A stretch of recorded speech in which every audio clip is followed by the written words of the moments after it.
Alors, où sommes-nous? Nous sommes dans un espace-temps secret pour l'instant qui est dédié à d'échanges aujourd'hui, mais en fait on est chez WAM parce que c'était bien plus pratique. Alors, mon activité, ça consiste à expertiser et développer les points forts de motricité, les points forts cognitifs et les points forts de motivation individuelle, en particulier pour le tennis depuis quelques temps maintenant. Et ça se fait à partir de petits tests physiques qui sont ludiques et simplissimes. L'outil que j'utilise, c'est l'approche Action Types, qui est une approche suisse qui a été développée dans les années 90, où on met en relation la motricité et puis les besoins cérébraux, donc qui sont dans le cerveau. Et puis aussi, par des petits tests physiques, on travaille sur les motivations. L'innovation de tout ça, c'est de passer par le corps, ce qui permet de s'affranchir de qui on pense être.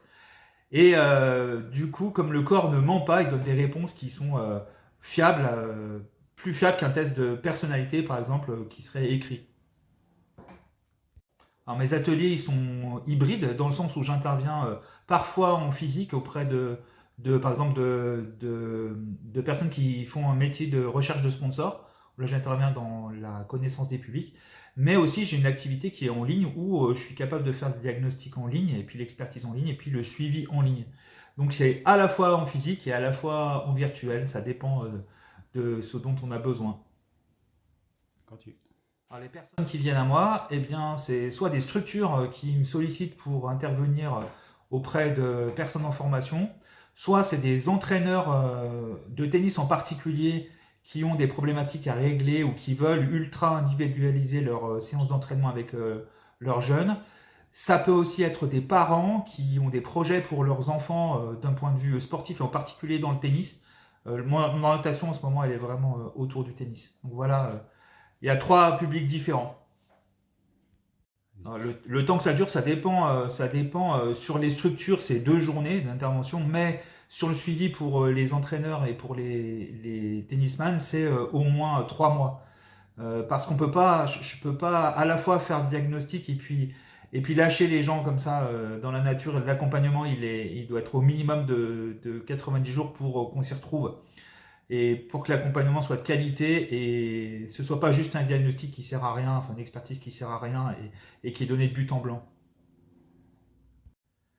Les qualités de l'approche Action Type, c'est clairement d'utiliser l'interface corporelle pour faire l'expertise.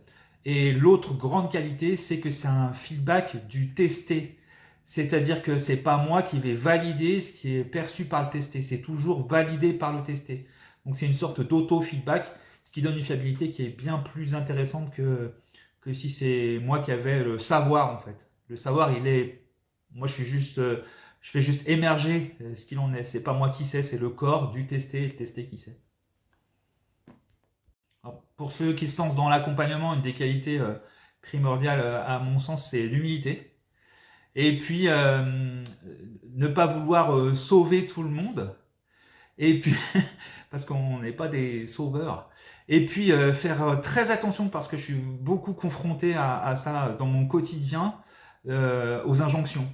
Il faut faire. Non, on choisit de faire. On choisit, on n'impose pas.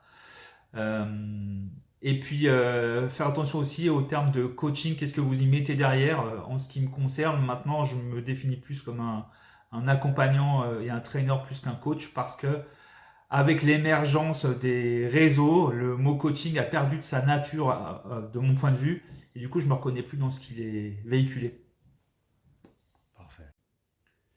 Les obstacles sur le parcours, il y en a deux à mon sens.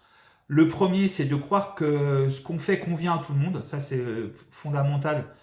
Les outils, ils marchent tous, mais ils ne sont pas forcément adaptés à la personne qu'on a en face. Et c'est, j'allais dire, une démarche volontaire et au libre choix de la personne qu'on accompagne. Et l'autre, qui est non négligeable et qui est souvent oublié, c'est si c'est un business, il faut faire attention à votre entreprise.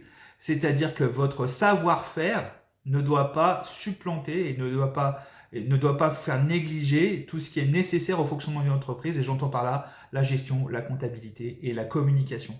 Sans ça, c'est un trépied qui se casse la figure et ça ne fonctionnera pas. Ou en tout cas, ça fonctionnera de manière bancale. Alors pour me retrouver, c'est sur Instagram, sur lequel je débute non sans mal.